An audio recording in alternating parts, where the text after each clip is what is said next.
তোমার সাথে একটু হাত লাগাবো? মানে এমনি দেরি হয়ে গিয়েছে তো। না না, আমার হয়েই গেছে, আর একটু সময় লাগবে। যে কাজে গিয়েছিলে সে কাজ হয়েছে? কাজ তো হয়েছে, তবে কতটা কাজ দিয়েছে সেটা পরে বোঝা যাবে।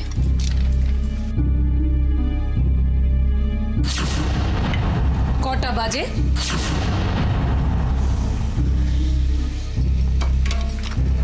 রাতে খেতেটা তো হবে না নাকি? আপনি আবার কষ্ট করে এলেন কেন? আমি টাইম মতো টেবিলে সবকিছু রেডি করে দিতাম।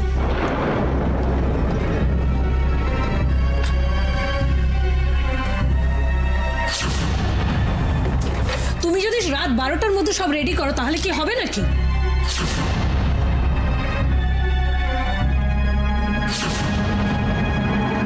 আপনি এখানে? বাগানের মালিকের রান্নাঘরে কি কাজ? না, বৌদিমণি রান্নায় লাগবে কয়েকটা জিনিস আনতে বলেছিল, সেইটা এনে দিয়ে গেলাম আর কি। ও, তো দিতে এসেই গল্প জুড়ে দিলেন। কাজের সময় গাল গল্প করলে কাজটা তাড়াতাড়ি হবে কি করে? আপনার ঘড়ি মনে হয় ফার্স্ট আছে, মাসিমণি। হোয়াট? না, ডিনারের টাইম তো এখনো পেরিয়ে যায়নি, তাই আপনার এত সমস্যা হওয়ারও কথা না।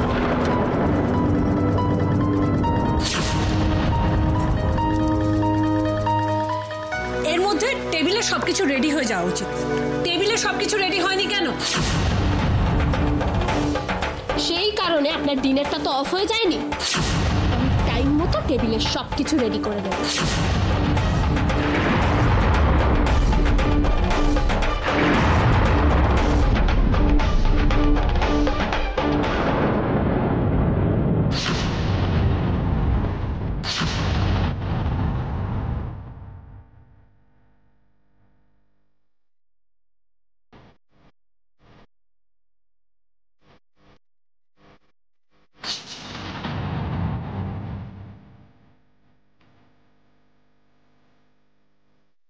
Good evening.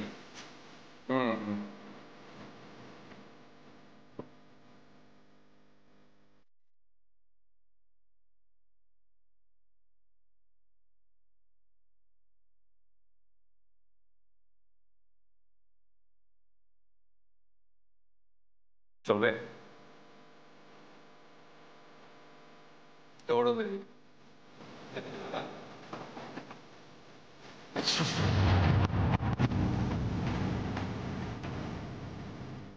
পেমেন্টটা দিলে চলে যেতাম।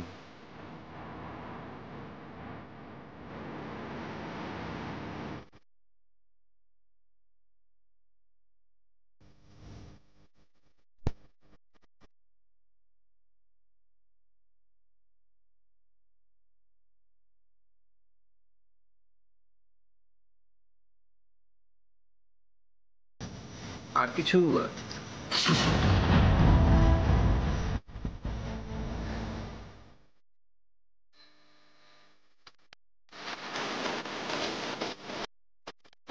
অনেকগুলো হিসেব যেগুলো মেলাতে পারছিলাম না। এইবার আসল গল্পটার অনেকটাই বুঝতে পারছি। ঠিক করেছো, দিয়েছে একবারে কথা বন্ধ করে। ওটা তোমার মনে হচ্ছে, মাসিমণির কথা এত সহজে বন্ধ। আচ্ছা, বললে তো সব ঠিক সময় দিতে পারবে তো? পারার তো অনেক কিছুই ছিল না, কিন্তু আমি পেরেছি, আর এটা তো সামান্য ব্যাপার। ওহো, বলতে ভুলে গেছি, ছোট বাবা রাত্রিরে কিছু খাবে না বলে দিয়েছে। কেন খাবে না কেন? সে তো বলতে পারবো না। এসে জল চাইলো, তারপর গটগট করে ওপরে উঠে গেল, বললো কিছু খাবে না রাত্রিরে। মনে হয় মেজাজটা ঠিক নেই কোথায়।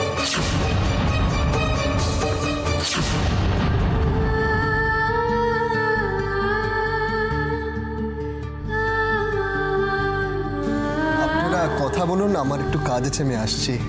হ্যাঁ, এসো বাবা, এসো। থাক থাক থাক থাক।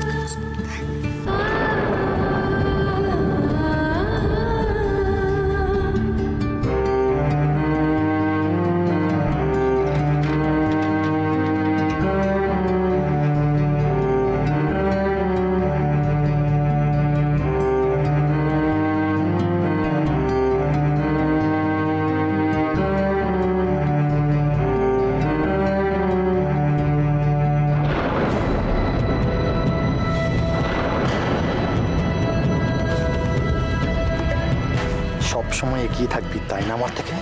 ভেবেছিস অনেক উপরে উঠবি তাই না? দেখ রাশি দিদি কি করে তোকে টেনে নিচে নামাই। মডেল হয়েছিস, বইয়ের মলাটের ছবি ছাপিয়ে নাম করবি না? জেঠু বড়মাকে যা বুঝিয়েছি তাতে তোর কেরিয়ারে দাঁড়িয়ে পড়লো বলে।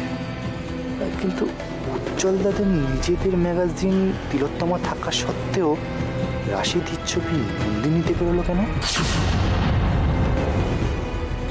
কি কারণ থাকতে পারে এর পেছনে?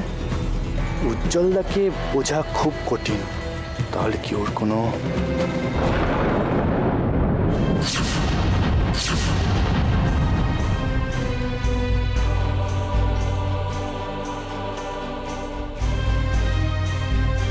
এসব কি করে হলো বলতো মৃন্ময়? রাশিকে কি এমন অপসরের মতো দেখতে যে ছবি একেবারে পত্রিকার উপর মলাটে ছাপাতে হবে? সেটা তো আমিও বুঝতে পারছি না মা। উজ্জ্বলদাদের নিজেদের ম্যাগাজিন থাকতে অন্য একটা ম্যাগাজিনে রাশি দিদির ছবি? কে জানে বাবা, কলকাতায় গিয়ে গায়ে হাওয়া লাগিয়ে কি যেসব করে বেড়াচ্ছে কে জানে।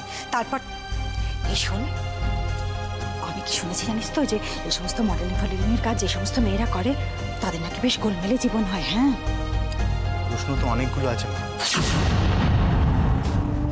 কিন্তু উত্তর দিতে পারে শুধু একজনই, রাশি দিদি নিজেই। দেখ মৃন্ময়, আমি বেশ বুঝতে পারছি রাশি সবার হাতের বাইরে চলে গেছে, একেবারে হাতের বাইরে। তা নাহলে তুই বল, এরকম একটা কাজ করার আগে ও তো কাউকে একবার জিজ্ঞেস করবে বা জানাবে, তার কোনো প্রয়োজনই মনে করেনি। কেন করবে? তুমি একবার গিয়ে দেখে এসো উজ্জ্বলদাদের বাড়িতে, ও শ্বশুর বাড়িতে, তাহলে বুঝতে পারবে। আমাদের যদি অত টাকা থাকতো আমিও যা ইচ্ছে হতো তাই করতাম। দেখ, তুই তো আমাকে খুব ভালো করে চিনিস, আমি কিন্তু তোকে পরিষ্কার করে বলে দিচ্ছি, শুনে রাখ। এরপর রাশির সঙ্গে যখন আমার দেখা হবে না, আমি কিন্তু বলে দেবো, শোনো, অতি বাড়বে, ঝড়ে পড়ে যাবে। হ্যাঁ শোনো, অনেকক্ষণ এসব কথা নিয়ে চলেছে, ঠিক আছে? এবার কাজের কথাটা শোনো, আমার একটা আলাদা ঘর লাগবে। ও মাই, আবার কি কথা? তুমি করে আমার একটা আলাদা ঘর লাগবে বললে আমি এ বাড়িতে তোর জন্য আলাদা ঘর কোথেকে পাবো? কেন? রাশি দিদির ঘরটা তো বন্ধ হয়ে পড়ে আছে। বড় মা জেঠুমনিকে বলো ওই ঘরটা এবার থেকে আমি থাকবো। দেখো, আচ্ছা, এবার থেকে ঘরটা আমি থাকবো বলে দিলে হয়? ঠিক আছে, আমি বলবো, কিন্তু ওরা যদি রাজি না হয় তখন? রাজি করাবে। বাড়িতে একটার বেশি দুটো ঘর নেই, আর একটা ঘর বন্ধ করে মেয়ে স্মৃতি আগলাচ্ছেন। শোনো, আমার ওই ঘরটাই চাই, বুঝলে? ওই ঘরটাই আমার চাই। আচ্ছা ঠিক আছে, শান্ত হ। ঠিক আছে, তুই যখন বলেছিস আমি বলবো, ঠিক আছে? শান্ত বাবা, চাচাস না, আমি বলবো। আরো আরো অনেক জিনিস চাই আমার। তোর কথাগুলোই তোকে আমি অন্যভাবে ফেরত দেবো রাশি দিদি, খুব তাড়াতাড়ি।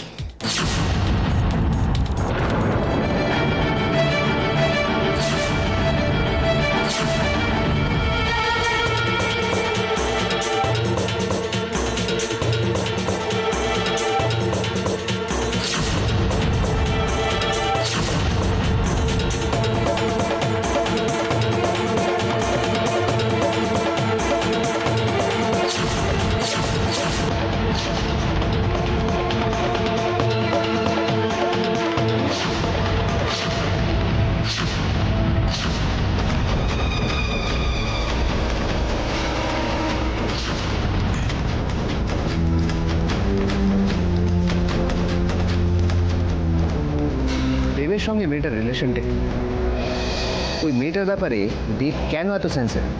আর হঠাৎ করে এসে আমাকে কেন বললো যে মেয়েটার তোলা ওই ছবিগুলো ফেরত চায়? আর তাছাড়া আমার লোকটা যে খবরটা দিয়েছে সেটা তো আরো মারাত্মক। মেয়েটা নাকি বিবাহিত, ম্যারিড, মর্নিংয়ের জন্য সে কিছুদিন পরে।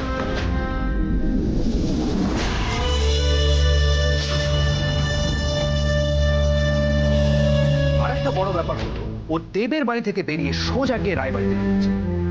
কি সম্পর্ক রায়বাড়ির সঙ্গে? কেউ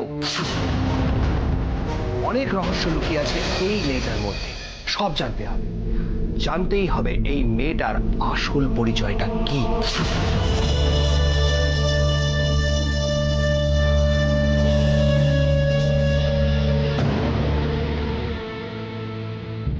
আসলে ম্যাডাম ব্যাপারটা মানে এমন অদ্ভুত, তাই আর কি।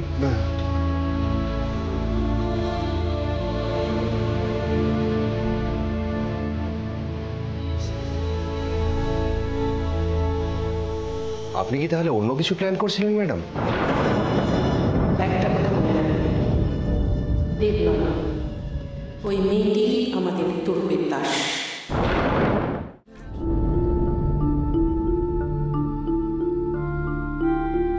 ব্রো, আসবো?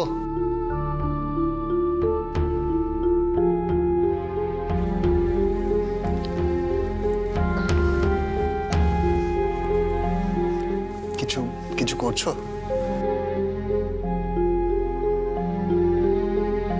না, আই মিন টু সে, যদি ব্যস্ত না থাকো তাহলে একটু কথা বলতাম। এত ফর্মালিটি করছিস কেন? না আসলে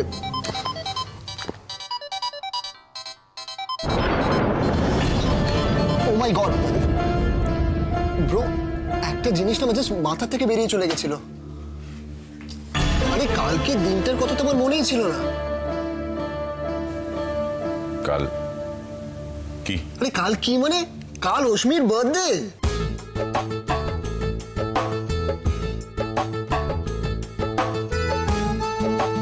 এই দেখো, এত কিছুর মধ্যে ভুলেই গেছি কাল অশ্মির জন্মদিন। ব্রো জানো তো, আমার মাথায় একটা দারুণ প্ল্যান এসছে। দেখো আমাদের বাড়ির এখন যে অবস্থা, এখন যদি একটা সারপ্রাইজ পার্টি অ্যারেঞ্জ করা যায় না, পুরো এনভায়রনমেন্টটা পাল্টে যাবে। Wouldn't that be great? But just tell me that.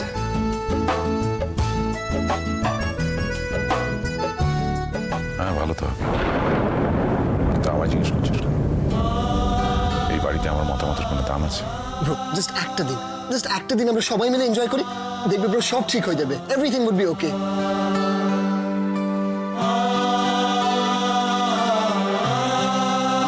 চুপ করে আছো কেন? উজি তো ঠিক কথাই বলছে।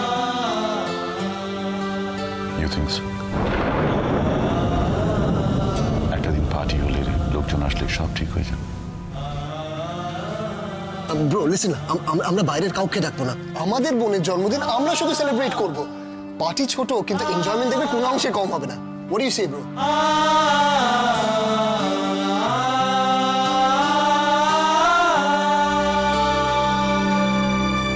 তুমি ব্যবস্থা করো, আমরা আছি তোমার সাথে। পাক্কা। কিন্তু একটা কথা তোমরা মাথায় রেখো, যেমন অশ্মি কোনোভাবে এই কথাটা জানতে না পারে যে আমরা বার্থডে পার্টিটা অ্যারেঞ্জ করেছি। ও ভাববে ওর বার্থডে আমরা ভুলে গেছি, and that would be a real surprise for her, তাই না ব্রো?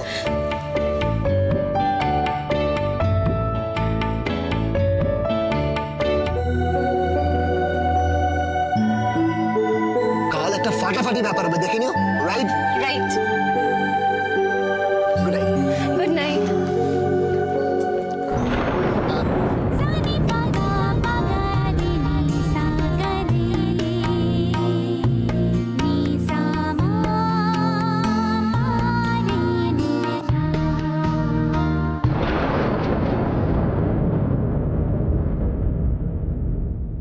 মেয়েটা সত্যি অনেক লায়ক হয়ে ফিরেছে। কথাবার্তার ধরন ধারণ দেখে একদম বদলে গেছে বাইরে থেকে এসে। ওরা হাব ভাব বলে দিচ্ছে কিছু একটা করার চেষ্টা করছে, কিন্তু ঠিক কি করতে চাইছে। আমি তোমার আগের মিনময় নই ছোটকা, যাকে তুমি গলা টিপে আর শাসিয়ে ভয় দেখাতে পারবে। আমি এখন তোমাকে এক হাতে কিনে আর এক হাতে বেঁচে আসতে পারি। রাশির বাড়িতে গিয়েছিল, রাশির আসল ব্যাপারটা জেনে ফেলেনি তো। ভালো তবে এখান থেকে যাবেন, না সিকিউরিটি ডেকে আপনাকে ঘর ধাক্কা থেকে বার করবো। তুমি ছোটকার সাথে এভাবে কেন কথা বলছো? কার সঙ্গে কিভাবে কথা বলতে হবে সেটা আমি বাড়ির কাজের লোকের কাছ থেকে শিখবো না। জানতে পারলো এরকম চুপ করে বসে আছে কেন, কি ভাবছে, মতলবটা কি?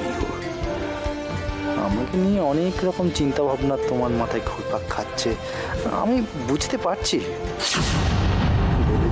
ভেবে যাও হাজার ভেবেও তুমি আমার ভাবনার কোনো তল পাবে না। শুনলাম তুই রাশির বাড়িতে গিয়েছিলি, কেমন দেখলি? মানে সব কেমন বুঝলি বলতো? কেমন আছে সব? প্রথম দিন গিয়ে তোমার যেমন লেগেছিল ঠিক তেমনই লাগলো।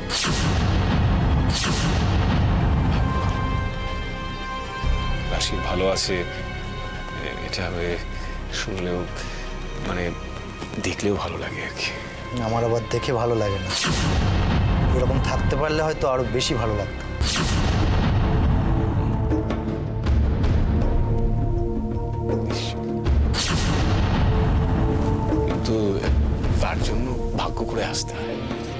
কেউ ভাগ্য করে আসে আর কেউ নিজের ভাগ্য নিজেই তৈরি করে। দেখি কোনোদিন সেটা করতে পারি কিনা।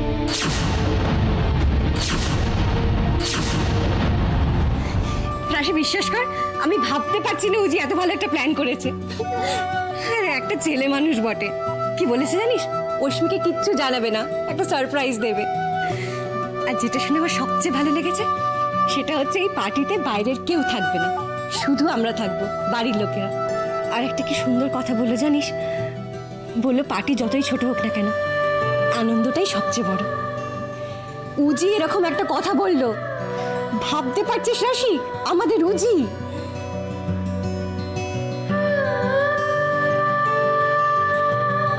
কি গো, তুমি চুপ করে আছো কেন? তুমি খুশি হওনি? অশ্মি খুশি হলেই আমি খুশি। হ্যাঁ, এবার নিজের খুশি, ভালো লাগা এগুলো প্রকাশ করো। হতেও তো পারে একটা দিনের কিছুটা আনন্দের মুহূর্ত সেই পুরনো সময়গুলোকে ফিরিয়ে দেবে।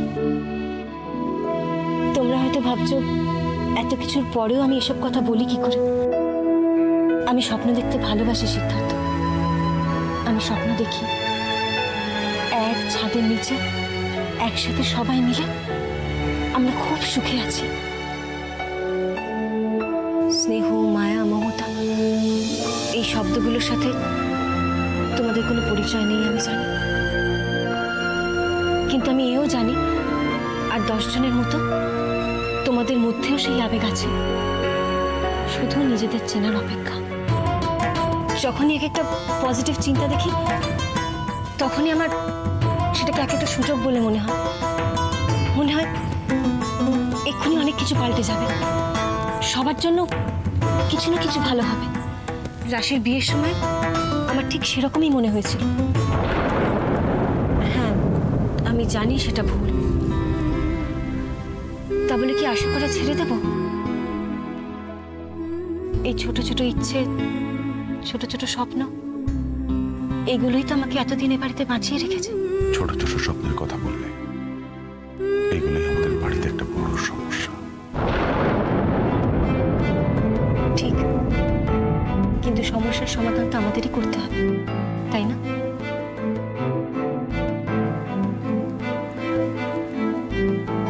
অশ্মির মনে অনেক ক্ষোভ, অনেক অভিমান, অনেক দুঃখ জমে আছে।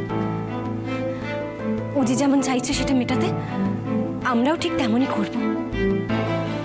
একদিন তো আসবেই যেদিন আমাদের সবার চোখে জলের বদলে মুখে হাসি ফুটবে।